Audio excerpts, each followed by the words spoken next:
Internetda tarqalgan, lekin hali tasdig'ini topmagan mana bu ovozli xabar butun dunyoda aylanyapti. Y por orden de Messi y el grupito que tiene de Paul, Enzo y todo, dijeron que no, que había que perderlo el partido para que Argentina no fuera suspendida por 10 años para los mundiales. Bien. Bu ovozli xabar Argentina Futbol Federatsiyasi prezidenti Chiki Tapianiki deyilyapti.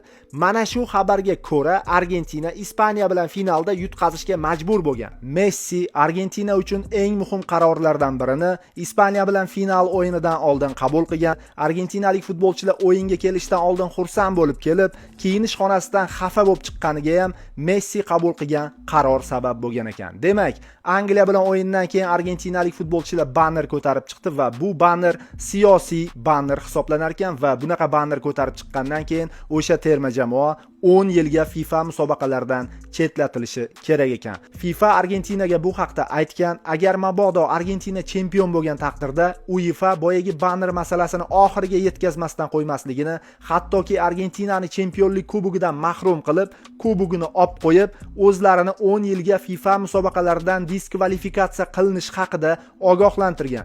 Ikkinchi variant prosta o'yinni berish kerak bo'lgan. O'shanda Argentinani kiyinish xonasida to'polon bo'lgan. Yo'q, biz hozir maydonga chiqib chempion bo'lishimiz kerak, jang qilishimiz kerak, kubok ko'tarishimiz kerak. Keyin u kubogini qaytarib olib qo'ysa, olib qo'yaversin degan paytda Messi, biz hozir bitta kubokni yoki o'zimizni emas, Argentinani kelajagini o'ylashimiz kerak. Argentina 10 yil futboldan chekkada qolishi mumkin emas degan. Mana shu joyda Messi eng to'g'ri qarorini qabul qilyapti. Yoki noto'g'rimi? Nima deb o'ylaysizlar? Kommentariyaga yozinglar. Futbol formaga obuna bo'linglar. Messini muxlislari men sizlarni hurmat qilaman. Meni Messiga bo'lgan hurmatim 1000 baravar oshib ketdi. 1000 baravar. Respekt Messiga.